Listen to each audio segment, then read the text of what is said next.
I now give the floor. Je donne maintenant la parole à son Excellence Christina Markus Larsen, chef de délégation du Danemark.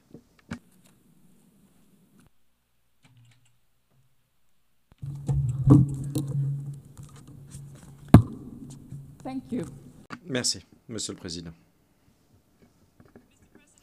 Monsieur le Président, Mesdames et Messieurs les délégués, chers amis, chers collègues, il y a 80 ans, des représentantes et représentants du monde entier, ensemble, ont créé l'ONU. Mon pays, le Danemark, a fait partie de ce moment historique. Mais il y a beaucoup de pays qui n'ont pas eu cette possibilité. En 1945, le monde était toujours un monde composé d'empires, de colonies, de territoires dépendants, qui n'avaient pas la liberté de choisir leur propre destinée politique. La création de l'ONU n'a pas changé cette réalité du jour au lendemain.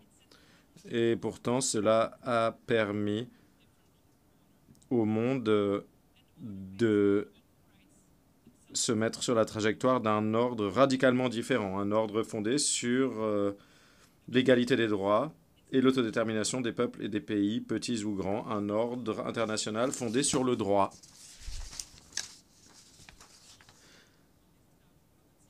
Et lorsque cet ordre est devenu une réalité, le monde a enregistré des progrès considérables. Plus de 2 milliards de personnes sont sorties de la pauvreté, les conditions de vie et l'espérance de vie ont augmenté. Un réseau de relations économiques, politiques, sociales et culturelles a été créé de par le monde.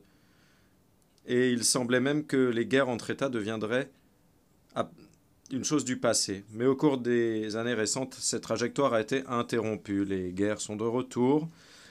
La pauvreté extrême augmente, le droit international est sous pression.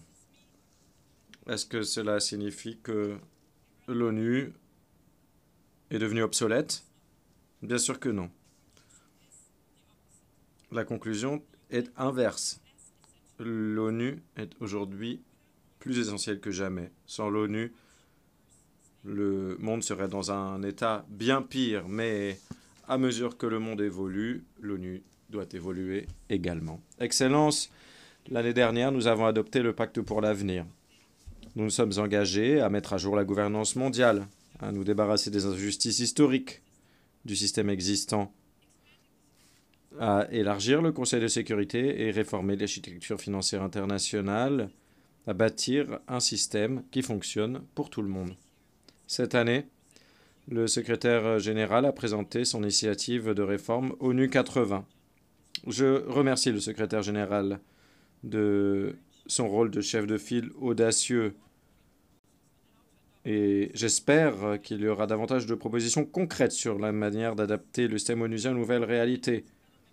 Il faudra prendre des décisions difficiles et je demande aux autres États membres de participer de manière constructive à ce processus. Excellence, en tant que membre élu du Conseil de sécurité, le Danemark travaille pour que le Conseil puisse honorer son mandat capital. Préserver le droit international, notamment le droit international humanitaire, et faire en sorte que les voix de celles et ceux qui sont touchés par les conflits soient entendues par le Conseil. Parfois, nous réussissons. Parfois, aux côtés d'autres membres du Conseil qui partagent les mêmes objectifs. Cependant, bien trop souvent, il n'est pas possible d'obtenir des résultats. Trop souvent, le Conseil de sécurité est divisé, incapable d'agir ou manquant de volonté d'agir. Et les coûts de l'inaction sont ressentis dans le monde entier.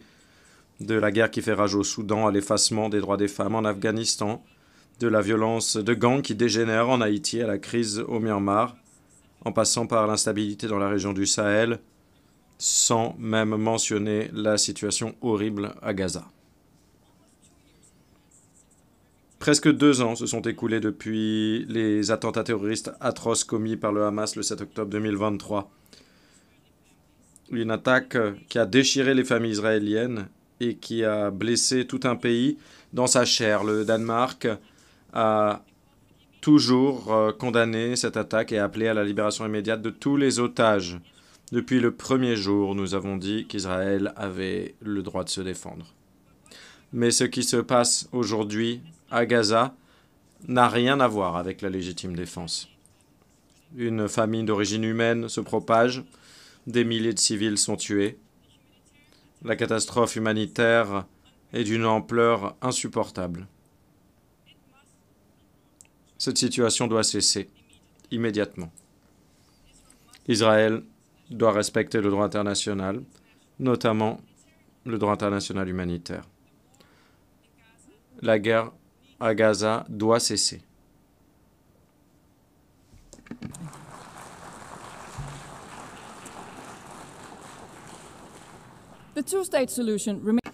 La solution des deux États reste la seule solution en vue d'une paix durable pour deux peuples qui, tous deux, méritent de vivre en sécurité, de vivre dans la dignité. Et la conférence de haut niveau sur la solution des deux États, lundi dernier, a clairement démontré que l'élan s'accélérait. Il y a une énergie renouvelée, un enthousiasme renouvelé s'agissant de la paix sur la base de la solution des deux États, une solution sur laquelle le Danemark est prêt à faire fond. Les clés de la reconnaissance de l'État palestinien ne peuvent plus simplement être dans les mains du gouvernement israélien. Les Palestiniens eux-mêmes doivent devenir maîtres de leur propre destinée. Excellence en Ukraine. La guerre illégale et horrible menée par la Russie, une guerre choisie, se poursuit. Une guerre qui pourrait s'arrêter demain si la Russie le souhaitait. Si la Russie se retirait dans son propre territoire et s'abstenait de tenter de modifier les frontières internationales par la force. La violation flagrante de la charte de l'ONU par la Russie se ressent de manière intense en Ukraine et en Europe, et pourtant ces répercussions politiques et économiques sont ressenties à travers le monde, de l'altération des chaînes d'approvisionnement à l'inflation mondiale, et les coûts pèsent avant tout sur les pays en développement, bien loin des champs de bataille européens qui ont été créés par la Russie. Depuis le début, le Danemark s'est tenu aux côtés de l'Ukraine, sur le plan politique, économique, militaire, et soyez assurés que le Danemark continuera d'épauler l'Ukraine aussi longtemps que nécessaire. Nous devons appuyer les forces militaires ukrainiennes qui se battent pour protéger le peuple, le territoire et la liberté de l'Ukraine. C'est exactement ce que fait le Danemark par le biais d'un large éventail d'initiatives, et nous appelons les autres pays à être à la hauteur et à en faire de même, car l'Ukraine ne se bat pas seulement pour défendre sa propre existence, elle se bat pour défendre les principes mêmes qui définissent l'ordre mondial axé sur l'ONU, l'intégrité territoriale, la souveraineté nationale et le droit à l'indépendance politique. N'oublions jamais que la Russie est l'agresseur. Les violations répétées par la Russie de l'espace aérien souverain européen avec des aéronefs et des drones montrent que la Russie veut rester sur le sentier de la guerre. Chers collègues, je vous pose donc la question, est-ce qu'il s'agit là d'actions d'un pays véritablement engagé en faveur de la paix? Excellence, notre incapacité collective à arrêter les tueries, les souffrances, les injustices à Gaza, en Ukraine, au Soudan et au-delà ne doit pas nous pousser à accepter que le monde soit régi par la force brute. Bien au contraire, cela doit nous pousser à travailler plus dur pour pérenniser les instruments et mécanismes que nous avons bâtis pendant 80 ans. Pour le Danemark, cela signifie qu'il faut maintenir notre soutien sans faille à la Cour internationale de justice et la Cour pénale internationale, qui sont des institutions judiciaires internationales essentielles. Nous pensons que c'est absolument capital. Il faut également continuer d'appuyer fermement les objectifs de développement durable. Il ne nous reste que 5 ans avant 2030 et nous sommes toujours bien loin d'avoir atteint ces objectifs, et le déficit de financement se creuse. Pendant 45 ans, le Danemark a honoré la cible de l'ONU de 0,7% du PIB pour l'aide publique au développement. Nous appelons les autres États membres à nous emboîter le pas. Ce n'est pas un acte d'altruisme, mais un investissement de long terme dans notre avenir collectif. Excellence, dans un monde marqué par des crises multiples, les changements climatiques et leurs répercussions sont réelles. Les inondations, les sécheresses, les canicules. Encore une fois, le coût de l'inaction se ressent dans le monde entier, notamment dans les pays en développement. Le sommet sur le climat, la COP30 au Brésil, sera un moment charnière. Les avantages de la transition verte sont évidents. La demande de technologies propres est en augmentation. En 2024, plus de 90% de la nouvelle puissance installée et raccordée au réseau provenait d'énergie renouvelable, de sources renouvelables de par le monde. La transition verte n'est pas seulement bonne pour la planète, mais également pour les investissements, l'innovation, l'emploi, la compétitivité et la résilience. Et donc parfois, toutes ces bonnes choses vont de pair. Excellence pour rebâtir une planète vivable pour les générations futures. Il n'y a pas que la nature ou les ressources qui sont importantes, les populations également. La défense des droits humains est essentielle aujourd'hui, tout comme c'était le cas en 1945, et peut-être encore davantage vu que les pressions augmentent, notamment s'agissant des droits des femmes et des filles. Pour le Danemark, il est évident que l'égalité de genre n'est pas seulement une cause louable, c'est également une cause intelligente. C'est pourquoi le Danemark, alors que se profile à l'horizon le processus de désignation de nouveau secrétaire général pour les Nations Unies, encourage les États membres à proposer les candidatures de candidates qualifiées. Après 80 ans, il est grand temps qu'une femme dirige cette organisation. Excellence in closing. Excellence en guise de conclusion, j'aimerais rappeler les paroles sages de Nelson Mandela.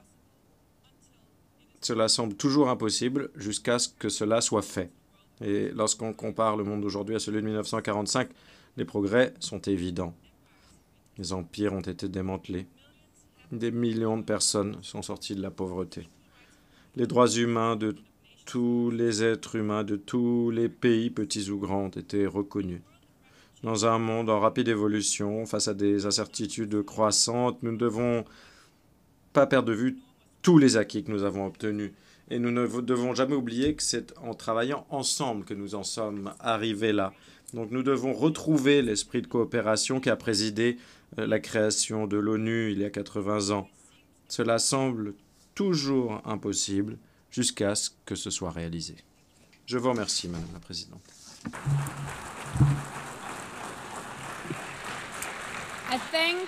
Je remercie la chef de délégation du Danemark.